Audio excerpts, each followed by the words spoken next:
So carrying on from the previous message, don't lower your standards ever, because you are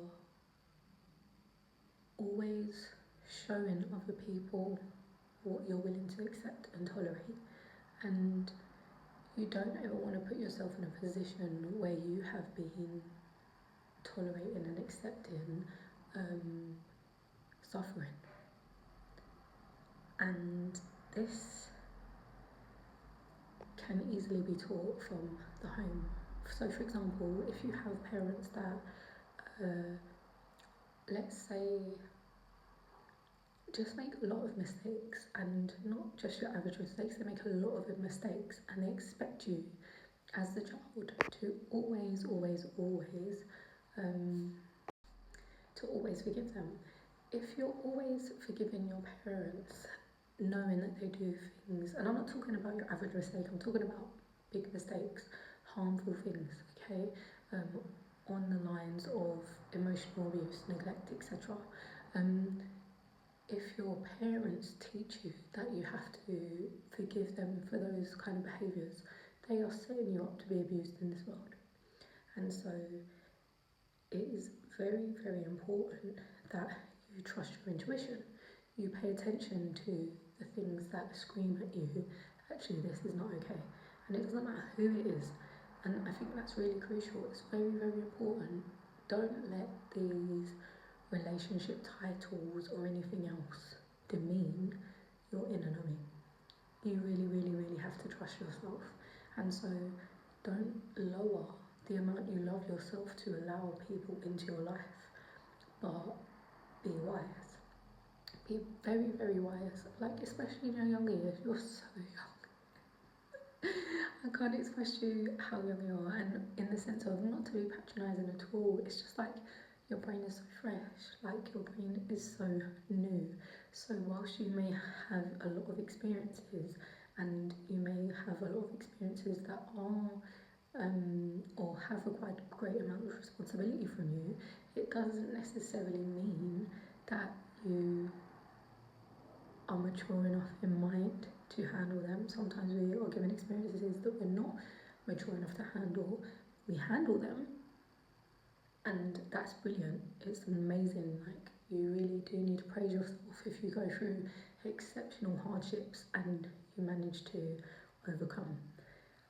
But I think looking back retrospectively, you will be able to always see how young you were, even to the point where you could look and think, that shouldn't have happened to me, especially at that age or whatever else.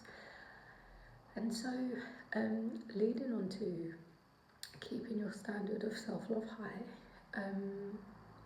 in terms of what I've been discussing about mostly this week, when people lead with sex, you really have to be wise in the sense of the younger you are, the less likely someone is to really know themselves.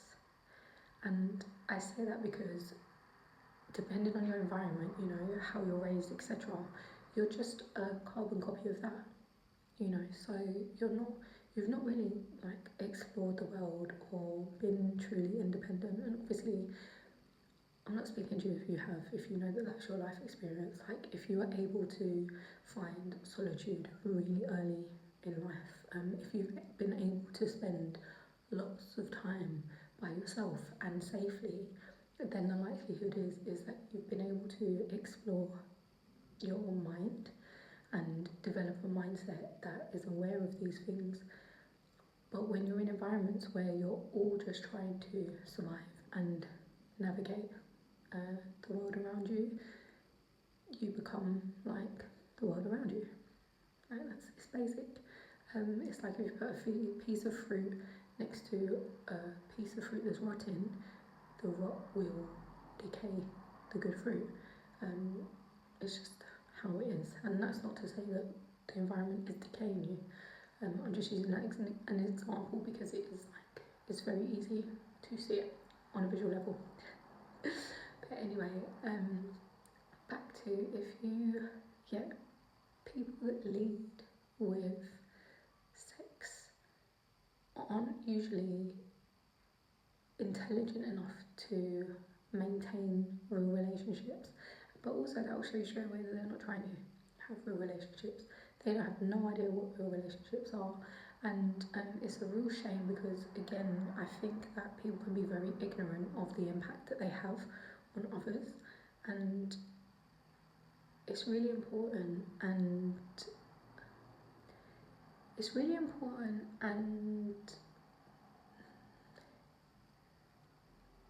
personal to be intentional with how you deal with other people. Like it serves you to operate with intention. It serves you to um, do well by other people. It doesn't serve you to harm other people. I'm sure there's not a human being in this world that can put their hand up and say, who's not a cold-hearted, horrible person, but who can say that, you know, harming other people doesn't do anything for them. You know, what do you gain from being nasty to anyone? What do you gain from rape, sexual assault, domestic abuse? Like, you just cause harm. And maybe in the moment it might make you feel good about yourself, it might boost your ego. But again, we're talking about people who clearly aren't able to see themselves anyway, because it serves no purpose to walk around this earth being monsters. Like, why?